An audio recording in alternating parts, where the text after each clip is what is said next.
Finding the Faith at the Acadian Farm, a bedtime story.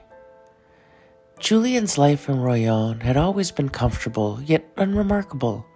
He was a product of modern France, far removed from the fervent Catholic beliefs that once guided his ancestors. However, beneath the surface of his secular existence lay a curiosity about his heritage that he could not ignore.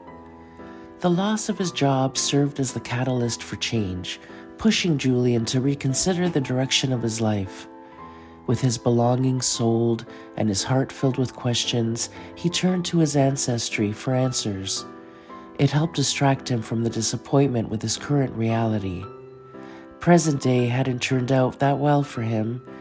It made him wonder what his ancestors were like, and were they as disappointed in him as he was. The revelation that he was a descendant of the Acadian expulsion in 1755, a dark chapter that saw his forebears forcibly removed from their homeland, was a turning point. Seeing through tough times comes with his stock, and what they went through was way worse. They actually did okay in France, so maybe he would end up okay too? Armed with this knowledge and a desire to reconnect with his roots, Julien decided to embark on a voyage to Canada, somewhere near Annapolis Royal, in search of the family farm that once belonged to his ancestors. Little did he know, this journey would not only uncover the land's deep Catholic history, but also reignite the faith that had lain dormant within him. As he prepared to leave, Julien felt a mix of excitement and apprehension. He was about to walk in the footsteps of his ancestors, to discover the echoes of their lives in a place that had once been a cradle of their faith and hopes. What awaited him was unknown, but he was ready to embrace the journey, to find the old family farm, and perhaps in the process, find himself. He wondered who lived there now. As Julien's plane descended through the layers of cloud toward the rugged coast of Nova Scotia, he peered out of the small window, his gaze locked on the vast expanse of the Atlantic below. This journey was not just a flight across an ocean, it was a voyage through time, a bridge to the centuries that whispered tales of his forefathers who had once tread these lands. The wheels touched down on the runway, a gentle reminder that he had arrived at the beginning of his quest. Stepping off the plane and into the terminal of Halifax, Julien felt an unexplainable magnetism towards this land, as if the very soil called out to him, echoing the voices of those who shared his bloodline. With a heart full of anticipation, he collected the keys to a rental car, setting his course for Annapolis Royal. The road unfurled before him like a ribbon, winding through the lush landscape of Nova Scotia, each turn and hill revealing breathtaking vistas of forests and waters, landscapes untouched by time. The journey to Annapolis Royal was a meditation, a slow unfolding of beauty that captivated his senses. The road meandered along the edges of forests, their canopies a vibrant green, alive with the chirping of birds and the rustle of leaves. Fields of wildflowers bloomed in the riotous colors, swaying gently in the breeze, a mosaic of nature's artistry. Julien's mind wandered to his ancestors, imagining their lives intertwined with these very landscapes, their hopes and dreams a part of the fabric of this place. As the town of Annapolis Royal came into view, Julien was greeted by an aura of tranquility that seemed to permeate the air. The town, nestled along the banks of a river, appeared as a painting come to life, its historic buildings and quaint streets a testament to the passage of time. The gentle murmur of the river, the soft rustling of the trees, the distant call of seabirds created a symphony of natural sounds that welcomed him. Wait, was that a bald eagle? It was, gliding through the air over the fields. It looked strong and majestic. To his left, a herd of deer resting comfortably on the back lawn of the local hardware store. What is this place? It felt surreal. Julian parked his car and soaked in an overwhelming sense of connection as he walked along the tiny streets, each step echoing on the stories laid down centuries ago. The town, with its serene beauty and whispers of history, seemed to embrace him, enveloping him in an invisible cloak of belonging. It was a sensation he had never known in the bustling streets of Royon, a feeling of being anchored to the world in a place where every breeze carried stories of the past. The air was filled with the scent of the sea, mixed with the earthly fragrance of the forests that bordered the town. As Julian inhaled deeply, he felt as though he was breathing in the essence of his ancestors, their resilience, and their faith. Annapolis Royal, with its gentle beauty and profound sense of history, was not just a destination. It was a return to the roots that Julian had never known he needed to find. In this moment, standing in the heart of a town that had witnessed the ebb and flow of generations, Julian understood the unspoken bond that tied him to this land. It was a realization that the journey he had embarked upon was not just a search for ancestral connections, but a pilgrimage to discover the echoes of his own soul in the legacy left behind by those who had come before him.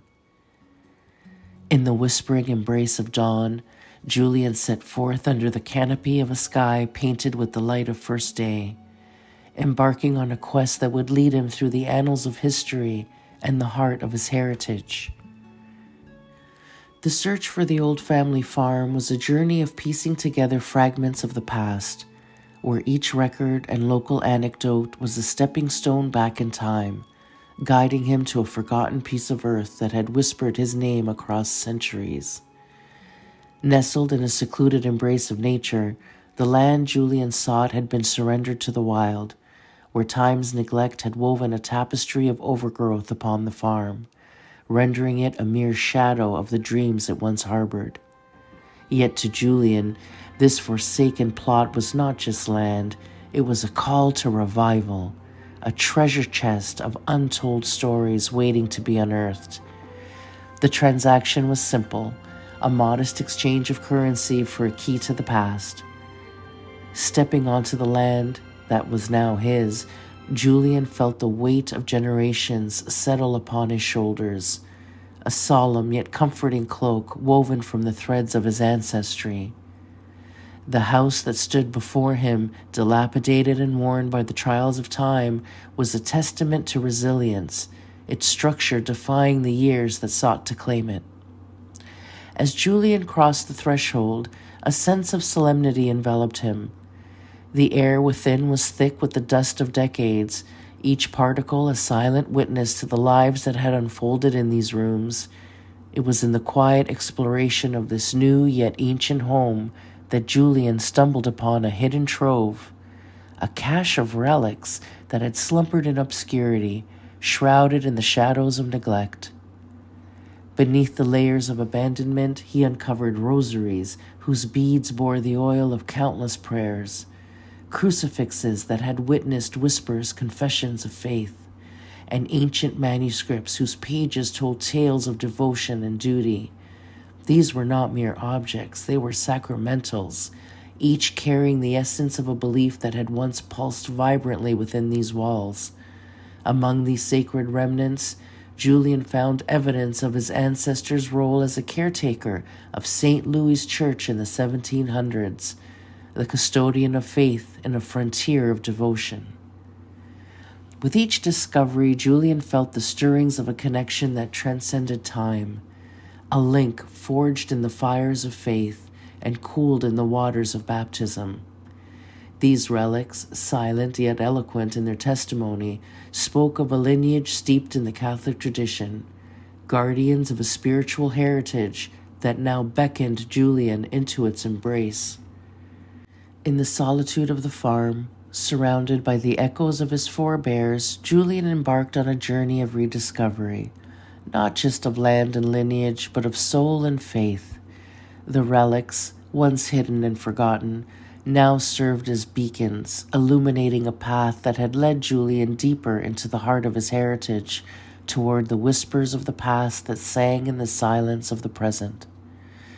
As Julian tenderly wiped away the layers of time from each relic, his hands not just restoring but uncovering, he felt the stir of something dormant within him awakening. The rosaries began to gleam under the caress of his care. The crucifixes stood as silent sentinels of faith, and the manuscripts unfurled their ancient wisdom. It was during these quiet moments of communion with the past that the fabric of the ordinary began to wear thin, revealing glimpses of the extraordinary. Unexplained lights flickered at the edge of his vision, whispers threaded through the silence of the night, and inexplicable sensations of being watched over settled upon him like a cloak.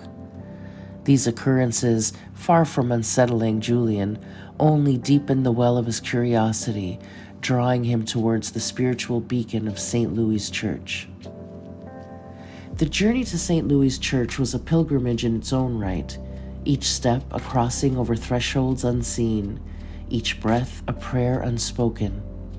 As Julian entered the sanctuary, the weight of the centuries seemed to lift, replaced by the profound sense of peace. The church, with its hallowed walls and stained glass windows casting kaleidoscope patterns of light, welcomed him into its fold. The community of St. Louis Church, bound by faith and tradition, received Julian not as a stranger, but as a long-lost kin. Their warmth and open-heartedness were the balm to the solitude he had not known he was enduring. The beauty of the Mass, with its sacred rituals and hymns, touched something primal within him, a chord of belonging that resonated deep in his soul. It was here, amid the chants and incense, that Julian began to understand the faith that had been the bedrock of his ancestors' existence. Drawn into the life of the church, Julian found himself participating in its rituals and services, each act a thread weaving him tighter into the fabric of the community. The stories of saints and martyrs, once mere tales, became lessons in courage and conviction. The sacraments, once abstract rites, became milestones on his journey of faith. In this sacred space, Julian discovered a sense of purpose and belonging that transcended the mere act of worship. The church and its congregation offered him a glimpse into a way of life where faith was not just a heritage, but a living, breathing presence. It was a revelation that filled him with a quiet joy, a recognition that he was part of a continuum of belief that stretched back through the generations. As the days melted into weeks and weeks into months, Julian's spiritual journey deepened. The church, once a place of curiosity, became a home. The faith of his forebears, once a distant echo, now pulsed strongly in his heart. In the embrace of St. Louis Church and its community, Julian found not just the renewal of his ancestral faith, but the discovery of his own. In the heart of St. Louis Church, amidst the faithful gathered to celebrate the mysteries of their belief, Julian's path crossed with Elise's, a beacon of creativity and devotion. Elise, with her paint-stained hands and soulful eyes, was a testament to the vibrant tapestry of Acadian culture. Her artistry a bridge between heaven and earth. Her spirit, deeply rooted in the Catholic faith, had the rich heritage of her ancestors, radiated a light that drew Julian closer, a moth to the flame of her serene conviction. Their connection was instantaneous, a meeting of minds and hearts that transcended the spoken word. Through Elise, Julian began to witness the unfolding of faith in the mundane, the sacredness of everyday moments. She taught him to see the divine in the delicate brush of a butterfly's wing, in the gentle curve of a river, in the humble soil that bore the fruit of their labor. Together they embarked on a sacred quest, not just to restore the old family farm, but to reclaim a piece of themselves that had been lost to time. The farm, under their joint stewardship, began to awaken from its slumber. Each seed planted was a prayer, each harvest a hymn of gratitude. The land, once barren and forgotten, flourished under their care, a living testament to their faith and perseverance. Julian found in this labor and meditation a connection to the earth that was both grounding and transcendent. The sacramentals, once hidden away and shrouded in neglect, found new life around the farm. Rosaries prayed beneath the branches of trees, crucifix stood watch over beds in family rooms, and the pages of ancient manuscripts fluttered in the breeze like wings of angels. These sacred objects, intertwined with the landscape of the farm, became Julian's constant companions, whispering to him of the enduring presence of the divine. The community, too, played a pivotal role in Julian's spiritual reawakening. Their acceptance and love, freely given, became the fertile ground in which his faith took root and blossomed. In their company, Julian discovered the true essence of the church, not as a building of stone and glass, but as a family bound by love and shared belief. Through their acts of kindness, their celebrations and sorrows shared, Julian saw the hand of God at work, not in grand gestures, but in the quiet, steadfast love of neighbor for neighbor. In this journey, Julian's spirit, once adrift, found its harbor. The farm, with fields and flowers, its relics and rosaries, became a sanctuary, a place where heaven and earth met in the simple beauty of existence. Through Elisa's eyes, through the work of their hands, through the embrace of the community, Julian rediscovered the joy of belief and the peace of belonging. Together they forged a life that was a testament to the power of faith, a melody of love and devotion that echoed across the landscape, as timeless as the stars. Julian's sojourn to Annapolis Royal unfolded like a sacred manuscript, each chapter revealing layers of a spiritual odyssey that would transform the very essence of his being. This pilgrimage, initiated by a quest to trace the roots that anchored his family tree, blossomed into a profound journey of faith, where the skeptic in him was tenderly led to the light of belief. The transformation was not heralded by the relics unearthed or the mysterious whispers of the night, but was gently nurtured in the fertile soil of love and fellowship that flourished in this hallowed ground. The farm, a silent witness to the passage of time, had awaited Julian's return, standing resilient against the encroaching embrace of nature. Under his care, it awakened from its slumber, its revival a powerful homage to the enduring strength of faith and the unbreakable chains of community. This land, cradled in the bosom of Annapolis Royal, dubbed the cradle of the nation, became a canvas upon which Julian rediscovered his purpose, weaving his present with the threads of a past steeped in devotion and resilience. As the first light of dawn caressed the earth, Julian found himself wandering the fields of his inheritance, the quiet of the morning punctuated by the symphony of creation. With each step, he felt the pulse of the land resonate through him, a harmonious blend of faith, hope, and love that sang with the voices of those who had walked this land before him. It was a song that transcended the confines of time, a melody that wove the tapestry of his ancestry with the threads of newfound faith. In these moments of solitude, Julian experienced the profound unity of all things, a sense of belonging that filled the void of his once skeptical heart. The earth beneath his feet, the sky above him, and the air that filled his lungs seemed to whisper the ancient truths of the forebears, each breath a testament to the cycle of life, death, and rebirth that bound him to this sacred place. The farm, once a relic of the past, now stood as a beacon of hope, its fields lush with the promise of tomorrow. Julian, rooted in the legacy of his ancestors, had found solace in the embrace of a faith that had withstood the tempest of time. His journey, a tapestry of doubt, discovery, and devotion, had led him to the heart of this heritage, where he discovered not just the echoes of his lineage, but the song of his soul. As the sun crested the horizon, painting the sky with strokes of gold and crimson, Julian stood in silent reverence, his heart attuned to the chorus of the universe. In the stillness of dawn, He understood that his pilgrimage was not merely a journey through space and time, but a voyage into the depths of his own spirit, where he found the eternal song of the earth, a melody of faith, hope, and love that would forever resonate within the sanctuary of his heart.